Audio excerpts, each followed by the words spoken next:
कहानी का तीसरा अध्याय, दंभिकासुर के बाकी सवाल, चौथी पहेली। चंद्रकांति रत्न का रहस्य। दंभिकासुर की गुफा में सन्नाटा छाया था। उसकी आंखों में अब वह दंभ फीका पड़ चुका था जो पहले हर शब्द में झलकता था।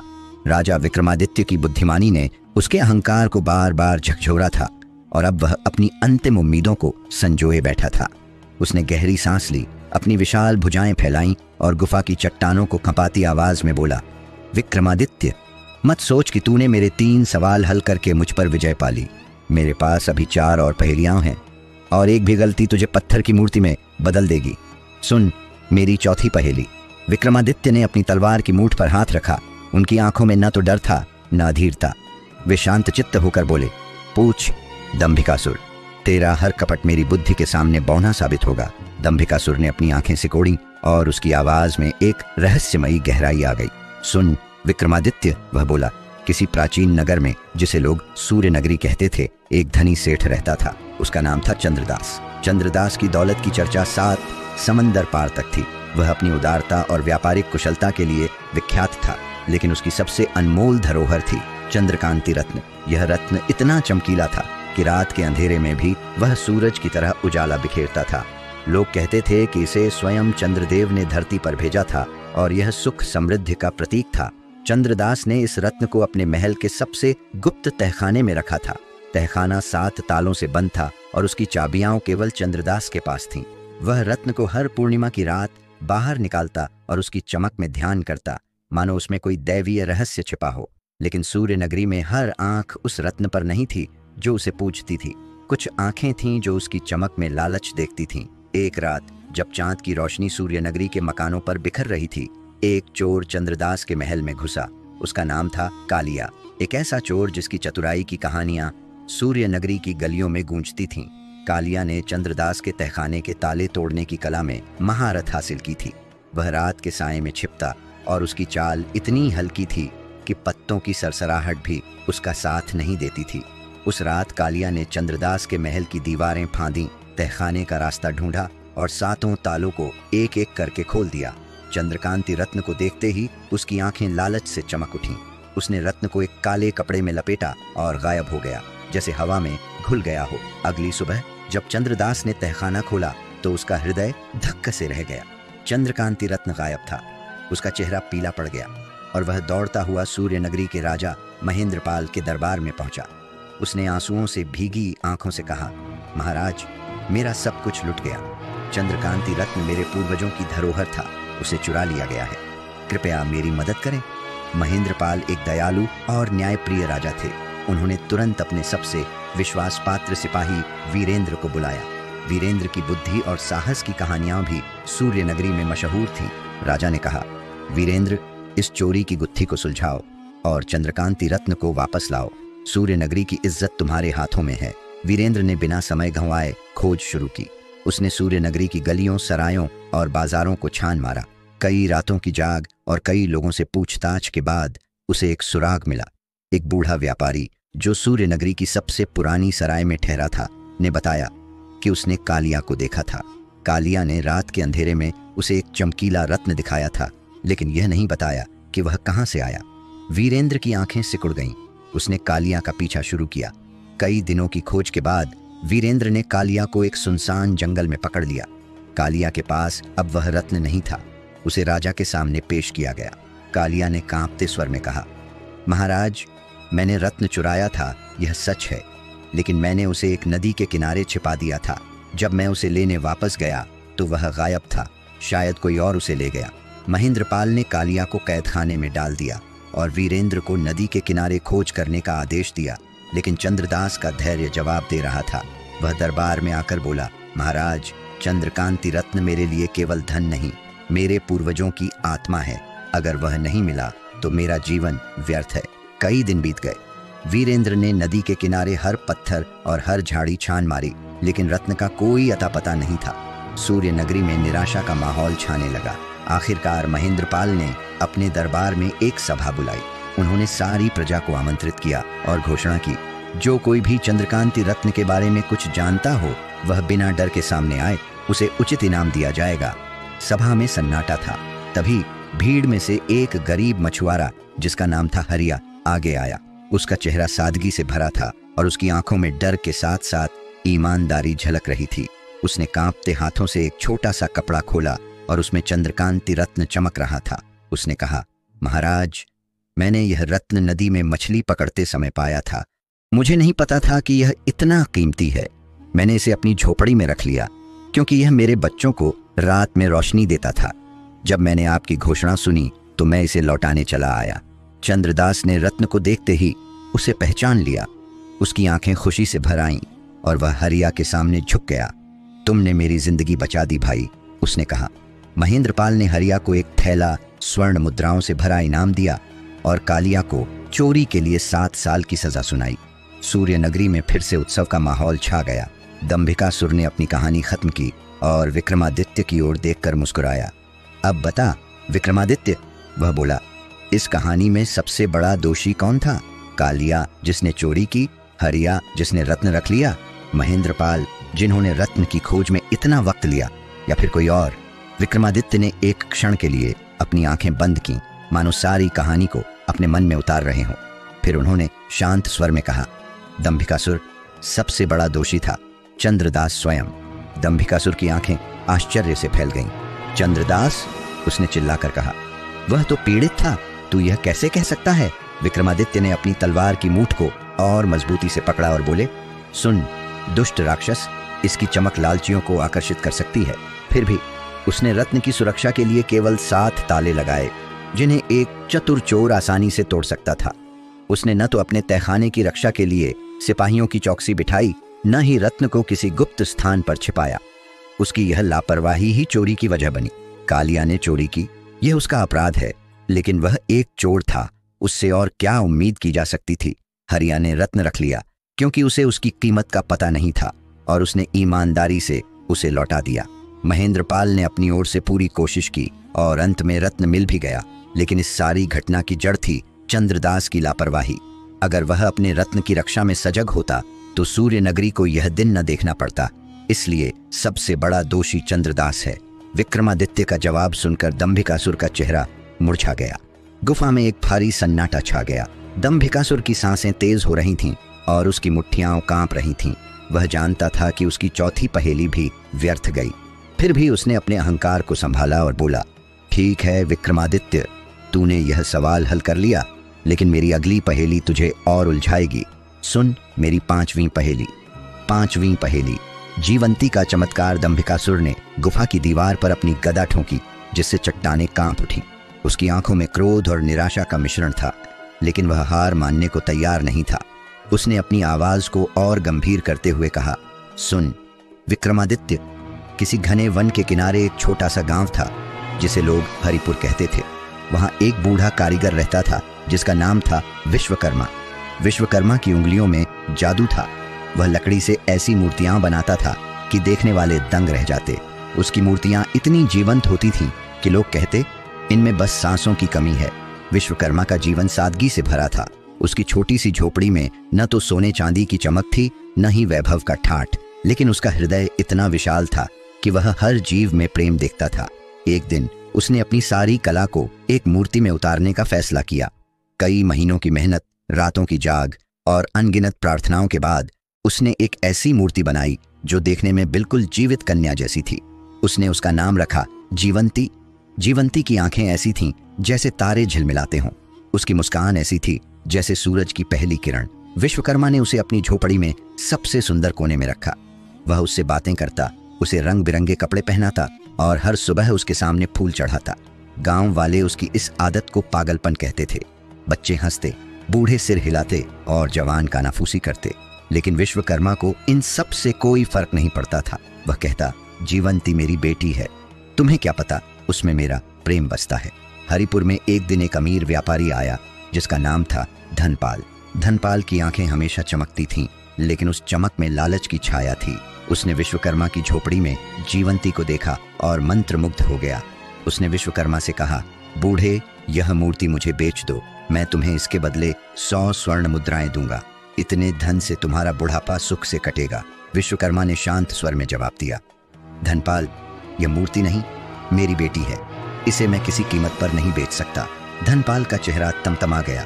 वह लालच का गुलाम था और उसकी इच्छाएं जब पूरी न होती तो वह क्रोध में आग की तरह भड़क उठता था। उसने गांव वालों को उकसाना शुरू किया, यह बूढ़ा पागल हो गया है। वह चिल्लाया, एक लकड़ी के टुकड़े को बेटी कहता है, इसे समझाओ कि वह इसे बेच दे, वरना इसका भला नहीं होगा। गांव के मुखिया रामदास एक समझदार लेकिन कमजोर इरादों वाला इंसान था। उसने विश्वकर्मा को बुलाया और कहा, विश्वकर्मा, यह मूर्ति केवल लकड़ी है, इसे बेच दो। धनपाल का प्रस्ताव ठीक है, तुम्हें धन मिलेगा और गांव में शांति रहेगी। विश्वकर्मा ने सिर झुकाकर कहा, मुखिया जी, यह मेरा विश्वास है। जीवंती मेरे लिए लकड़ी नहीं, मेरी संतान है, मैं इसे नहीं बेचूंगा। धनपाल ने जब देखा कि विश्वकर्मा नहीं माना तो उसने एक नीच योजना बनाई। एक रात जब हरिपुर सो रहा था, धनपाल ने अपने 2 विश्वास पात्र नौकरों को साथ लिया और विश्वकर्मा की झोपड़ी में घुस गया। उन्होंने जीवंती को एक काले कपड़े में लपेटा और चुपके से जंगल की ओर ले गए। सुबह जब विश्वकर्मा ने अपनी झोपड़ी खोली तो उसका हृदय फट पड़ा। जीवंती गायब थी। वह रोता हुआ मुखिया के पास पहुंचा और बोला, मेरी बेटी को चुरा लिया गया, कृपया उसे ढूंढो। मुखिया ने धनपाल को बुलाया। धनपाल ने निर्दोष बनकर कहा, मैंने कोई मूर्ति नहीं चुराई, मेरे घर में कुछ भी नहीं है। यह बूढ़ा झूठ बोल रहा है। विश्वकर्मा का मन टूट गया। वह गांव छोड़कर जंगल की ओर चल पड़ा। कई दिनों तक भटकने के बाद वह एक सिद्ध साधु के आश्रम में पहुंचा, जिसे लोग सत्य दृष्टि कहते थे। साधु का चेहरा तेज से दमकता था और उनकी आंखें मानो हर सच को भेद सकती थीं। विश्वकर्मा ने अपनी सारी कहानी सुनाई। उसकी आंखों में आंसू थे, लेकिन उसका विश्वास अडिग था। साधु ने शांत स्वर में कहा, बेटा, तेरा प्रेम सच्चा है। जो प्रेम इतना गहरा हो वह कभी व्यर्थ नहीं जाता। मैं तुझे एक मंत्र दूंगा, इसे आज रात पूरे मन से जपना, जो होगा उसे स्वीकार करना। विश्वकर्मा ने साधु का आशीर्वाद लिया और उनकी बताई जगह पर एक छोटे से मंदिर में रात बिताई। उसने साधु का दिया मंत्र जपना शुरू किया। जैसे जैसे रात गहरी होती गई, मंदिर में एक अजीब सी शांति छाने लगी। अचानक एक तेज रोशनी फूटी, मानो सूरज रात में उगाया हो। विश्वकर्मा ने आंखें खोली और उसके सामने जीवंती खड़ी थी। लेकिन अब वह लकड़ी की मूर्ति नहीं थी, वह एक जीवित कन्या थी जिसकी आंखों में प्रेम और कृतज्ञता झलक रही थी। जीवंती ने विश्वकर्मा को गले लगाया और बोली, पिता, तुम्हारे प्रेम ने मुझे जीवन दिया, तुम्हारा विश्वास ही मेरा जन्म है। अगले दिन विश्वकर्मा और जीवंती हरिपुर लौटे। गांव वाले यह चमत्कार देखकर दंग रह गए। धनपाल का चेहरा पीला पड़ गया। उसने डर के मारे जीवंती को देखा और अपने अपराध कबूल कर लिए। उसने कहा, मैंने जीवंती को चुराया था, मुझे माफ कर दो। मुखिया ने धनपाल को सजा दी। उसे गांव छोड़कर जाना पड़ा और उसका सारा धन गांव के कल्याण के लिए ले लिया गया। विश्वकर्मा और जीवंती ने हरिपुर में सुखी जीवन जिया और उनकी कहानी गांव की गलियों में एक किंवदंती बन गई। दंभिकासुर ने अपनी कहानी खत्म की और विक्रमादित्य की ओर देखा। उसकी आंखों में एक आखिरी उम्मीद थी। अब बता विक्रमादित्य, वह बोला, इस कहानी में सबसे बड़ा गुण किसका था? विश्वकर्मा का, जिसने मूर्ति को बेटी माना, साधु का, जिसने मंत्र दिया, या जीवंती का, जो जीवित हो गई? विक्रमादित्य ने गहरी सांस ली। उनकी आंखें गुफा की छत की ओर उठीं, मानो वे हरिपुर के उस छोटे से मंदिर में खड़े हों। फिर उन्होंने शांत स्वर में कहा, दंभिकासुर, सबसे बड़ा गुण विश्वकर्मा का था। दंभिकासुर ने क्रोध से अपनी गदा जमीन पर दे मारी। विश्वकर्मा, वह चिल्लाया। साधु ने मंत्र दिया, जीवंती जीवित हो गई। विश्वकर्मा ने तो बस एक मूर्ति बनाई और पागलपन दिखाया। विक्रमादित्य ने मुस्कुराते हुए कहा, सुन पापी राक्षस, विश्वकर्मा का गुण उसका सच्चा प्रेम और अटूट विश्वास था। उसने जीवंती को केवल मूर्ति नहीं, अपनी बेटी माना। यह प्रेम इतना गहरा था कि उसने गांव वालों की हंसी, धनपाल के लालच और मुखिया के दबाव को भी नजरअंदाज कर दिया। जब जीवंती चुराई गई तब भी उसका विश्वास नहीं डगमगाया। वह साधु के पास गया और उसने मंत्र को पूरे मन से जपा। साधु का मंत्र और जीवंती का जीवित होना विश्वकर्मा के प्रेम और विश्वास का ही फल था। अगर विश्वकर्मा ने शुरुआत में हार मान ली होती या जीवंती को बेच दिया होता तो यह चमत्कार कभी ना होता। इसलिए सबसे बड़ा गुण विश्वकर्मा का था, उसका प्रेम, जो मृत लकड़ी में भी जीवन फूंक गया। दंभिकासुर का चेहरा अब राख की तरह सफेद हो गया था। उसकी सांसें भारी थीं और उसकी आंखों में हार की छाया साफ दिख रही थी। गुफा में एक अजीब सी शांति छा गई। दंभिकासुर ने अपनी गदा को कसकर पकड़ा और बोला, विक्रमादित्य, तूने 5वीं पहेली भी हल कर ली, लेकिन मेरे पास अभी 2 और सवाल हैं। मेरी अगली पहेली तुझ पर भारी पड़ेगी। छठी पहेली। खजाने की खोज दंभिकासुर ने गुफा की दीवारों को थपथपाया, मानो अपनी हार को छिपाने की कोशिश कर रहा हो। उसकी आवाज में अब पहले जैसी दहशत नहीं थी, लेकिन वह फिर भी अपनी पूरी ताकत से बोला, सुन विक्रमादित्य, किसी घने जंगल में जहां सूरज की किरणें भी मुश्किल से पहुंचती थीं, एक तपस्वी रहता था। उसका नाम था अग्निदत्त। अग्निदत्त ने वर्षों तक कठोर तपस्या की थी और उसकी सिद्धियों की ख्याति 7 लोकों में फैली थी। उसका आश्रम एक छोटा सा मंदिर था जो जंगल के बीचों बीच बरगद के पेड़ के नीचे बना था। वहां आने वाला हर जीव, चाहे वह पशु हो या मानव, उसके तेज से प्रभावित हो जाता था। एक दिन जंगल में एक चरवाहा भटकता हुआ अग्निदत्त के आश्रम में पहुंचा। उसका नाम था गोपाल। गोपाल एक साधारण इंसान था जिसके पास न तो धन था न वैभव, लेकिन उसका हृदय इतना साफ था कि वह हर जीव में भगवान का अंश देखता था। उसने अपने भैंसों को बरगद के पेड़ से बांधा और अग्निदत्त के सामने सिर झुकाया। महाराज, उसने कहा, मैं एक गरीब चरवाहा हूँ, मेरा जीवन सादा है, लेकिन मैं चाहता हूँ कि यह और सार्थक हो। कृपया मुझे कोई मार्ग दिखाए। अग्निदत्त ने गोपाल की आंखों में देखा। उसकी सादगी और सच्चाई ने तपस्वी का मन मोह लिया। उन्होंने कहा, बेटा, सच्चाई और दया ही जीवन का सबसे बड़ा धन है, लेकिन मैं तुझे एक कठिन परीक्षा दूंगा। इस जंगल में एक गुफा है जहां एक प्राचीन खजाना छिपा है। यह खजाना केवल वही पा सकता है जिसका मन शुद्ध हो। गुफा के रास्ते में 3 द्वार हैं और प्रत्येक द्वार पर एक रक्षक है। हर रक्षक एक सवाल पूछेगा। सही जवाब दिया तो रास्ता खुलेगा, गलत जवाब का मतलब है मृत्यु। क्या तू तैयार है? गोपाल का हृदय धक धक करने लगा। वह एक साधारण चरवाहा था जिसने कभी तलवार नहीं उठाई, न ही कोई पहेली सुलझाई, लेकिन उसकी आंखों में एक अजीब सी चमक थी। उसने कहा, महाराज, अगर यह परीक्षा मेरे जीवन को सार्थक बनाएगी तो मैं तैयार हूं। अग्निदत्त ने गोपाल को आशीर्वाद दिया और गुफा का रास्ता बताया। गोपाल ने अपने भैंसों को आश्रम में छोड़ा और अकेले जंगल की ओर चल पड़ा। जंगल इतना घना था कि पेड़ों की छांव में दिन भी रात जैसा लगता था। आखिरकार वह गुफा के मुहाने पर पहुंचा। गुफा का प्रवेश द्वार विशाल था और उस पर प्राचीन लेख खुदे हुए थे जिन्हें कोई साधारण इंसान नहीं पढ़ सकता था। पहला द्वार एक विशाल शेर का था।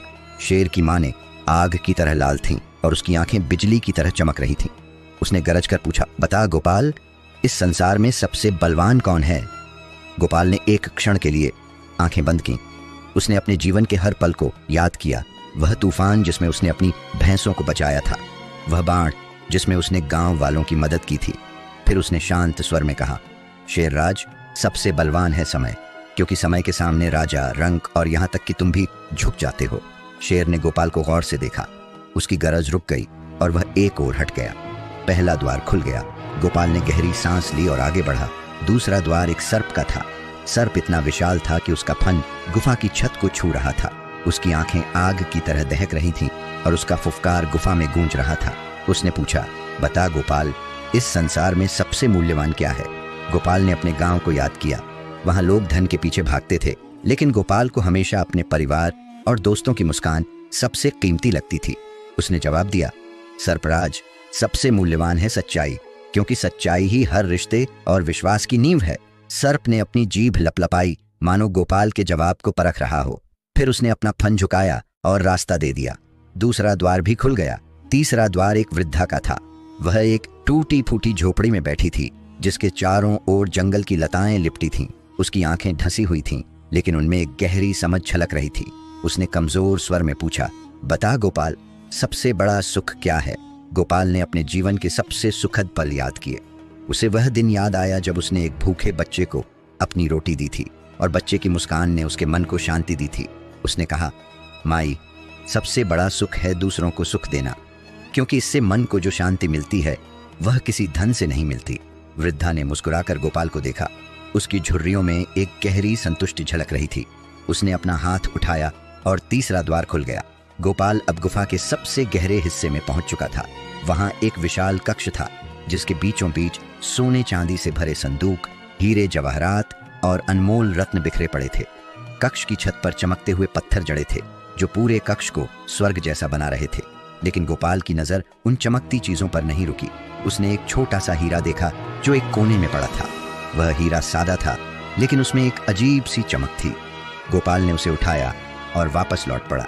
जब वह अग्निदत्त के आश्रम में पहुंचा तो तो उसने हीरा तपस्वी को सौंप दिया और बोला, महाराज, यह हीरा मैंने गांव के मंदिर में चढ़ाने के लिए लाया है ताकि गांव का कल्याण हो। अग्निदत्त ने गोपाल की आंखों में देखा। उनकी मुस्कान में गर्व और संतुष्टि थी। उन्होंने कहा, बेटा, तूने सच्चा खजाना पा लिया, वह है तेरा शुद्ध हृदय। दंभिकासुर ने अपनी कहानी खत्म की और विक्रमादित्य की ओर देखा।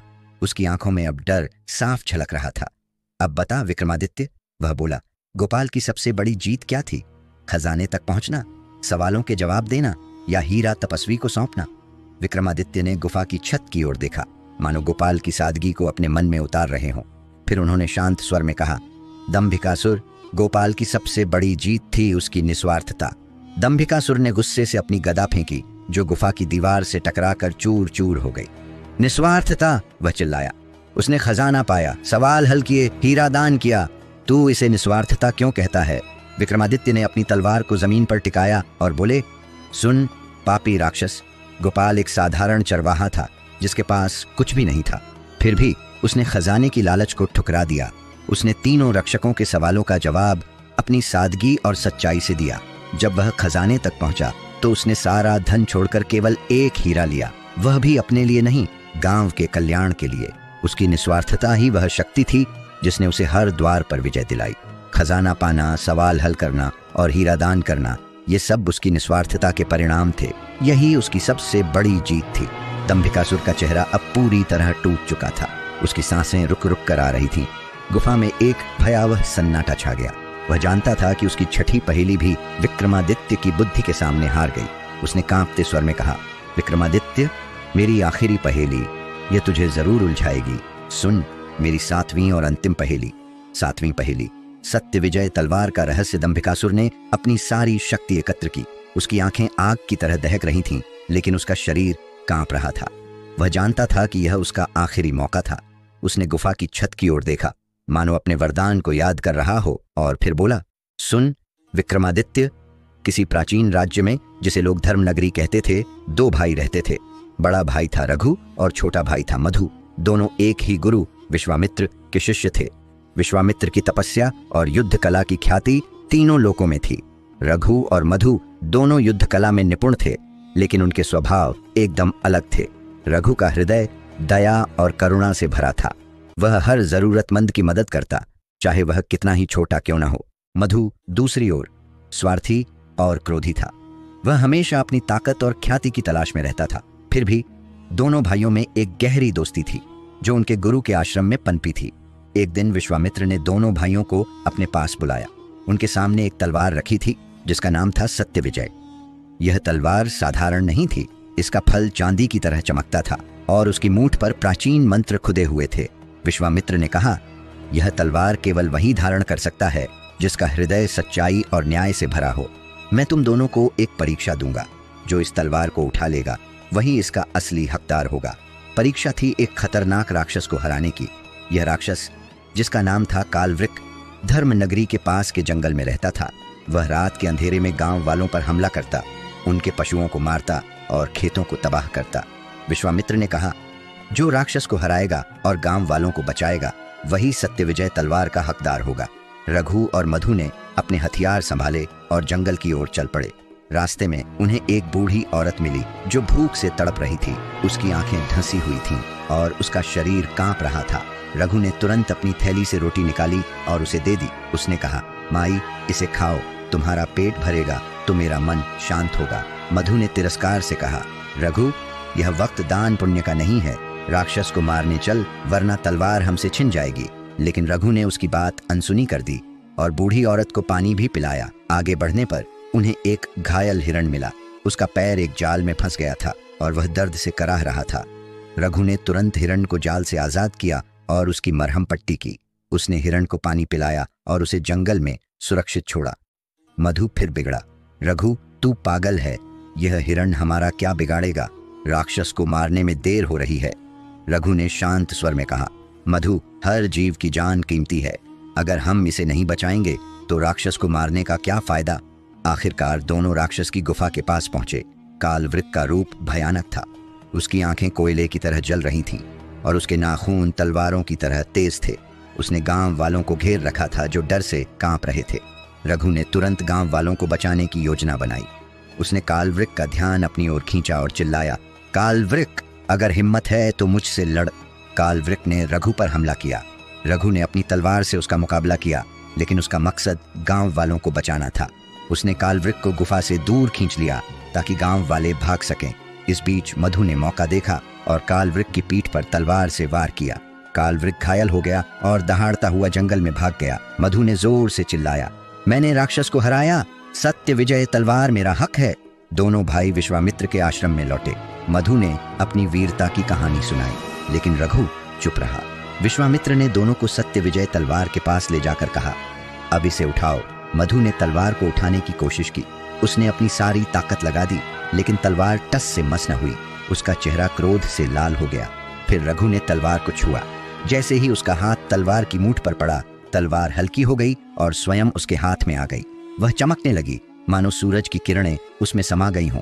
मधु ने गुस्से में चिल्लाया, यह धोखा है, मैंने राक्षस को हराया, तलवार मेरा हक है। विश्वामित्र ने शांत स्वर में कहा, मधु, कालवृक भागा है, मरा नहीं, और सत्य विजय तलवार ने अपना मालिक चुन लिया। दंभिकासुर ने अपनी कहानी खत्म की और विक्रमादित्य की ओर देखा। उसकी सांसें तेज थीं और उसकी आंखें उम्मीद और डर से भरी थीं। अब बता विक्रमादित्य, वह बोला, सत्य विजय तलवार ने रघु को क्यों चुना? क्या इसलिए कि उसने राक्षस को नहीं मारा, या उसकी दयालुता के कारण, या कोई और कारण था?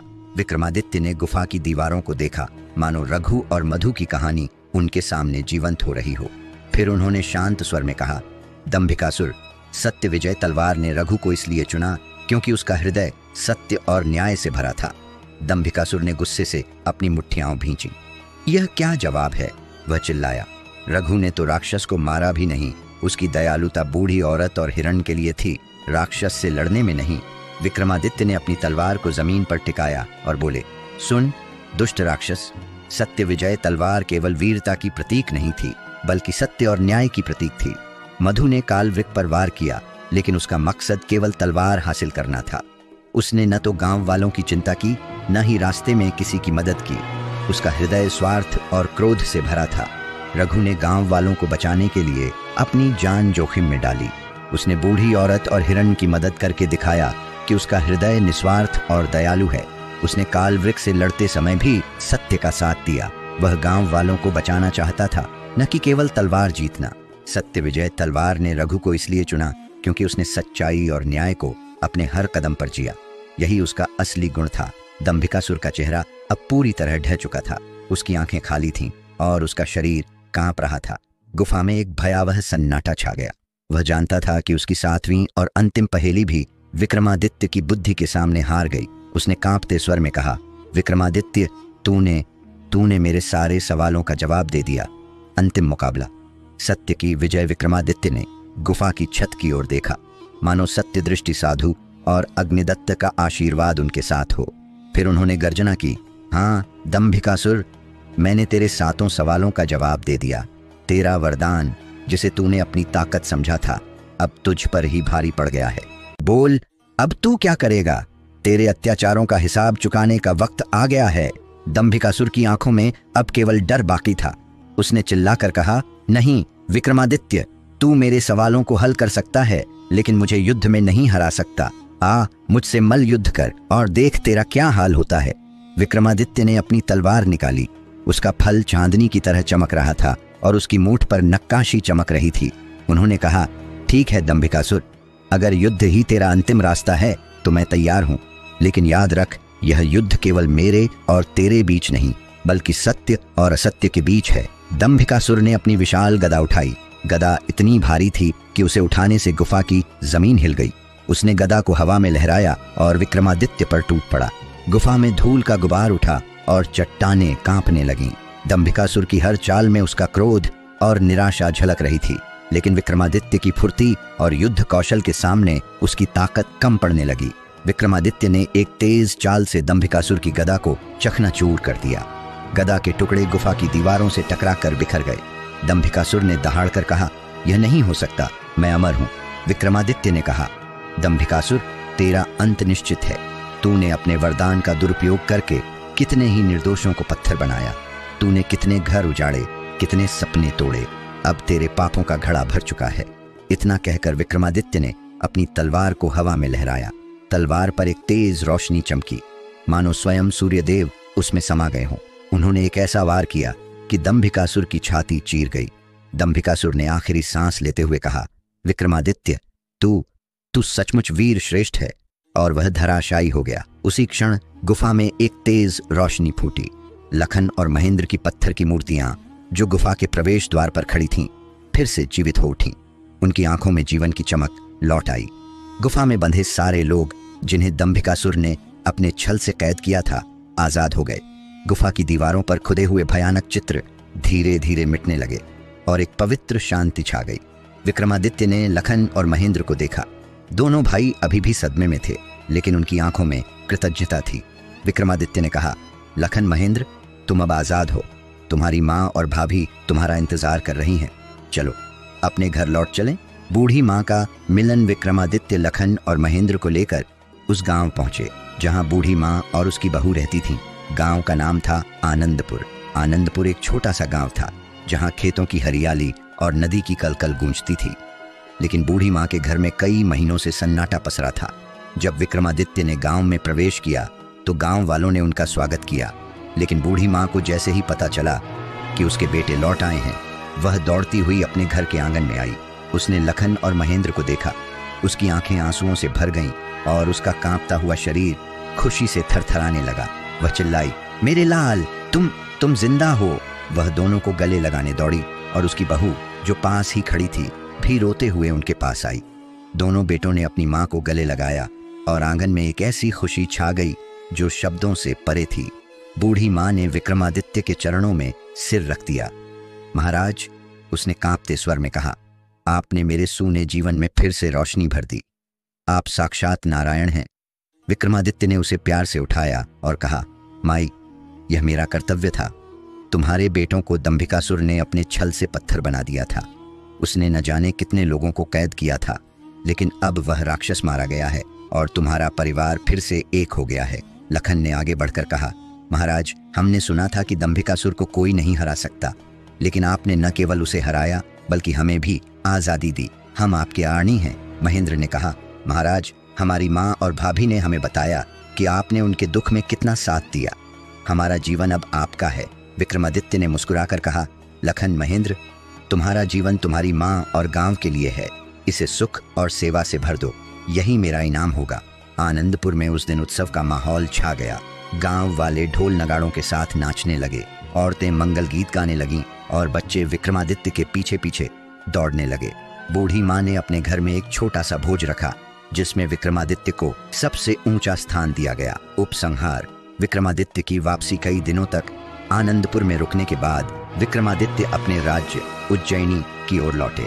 जब वे उज्जैनी के विशाल द्वारों पर पहुंचे तो उनकी प्रजा ने उनका भव्य स्वागत किया। दरबार में ढोल नगाड़े बजे और फूलों की मालाएं बिछाई गईं। मंत्रियों ने उनका अभिनंदन किया और कवियों ने उनकी वीरता के गीत गाए।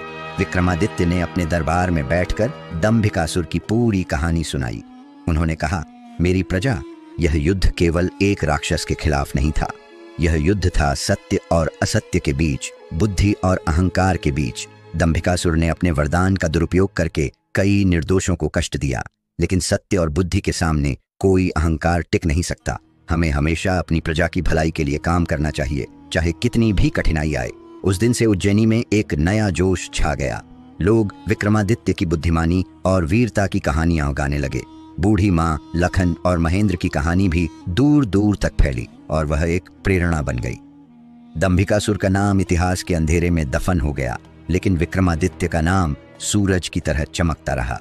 राजा विक्रम की तरह अगर आप भी सच्चाई और साहस की कहानियां पसंद करते हैं तो इस चैनल को सब्सक्राइब जरूर करें। अगली कहानी में फिर मिलेंगे एक और रहस्य के साथ।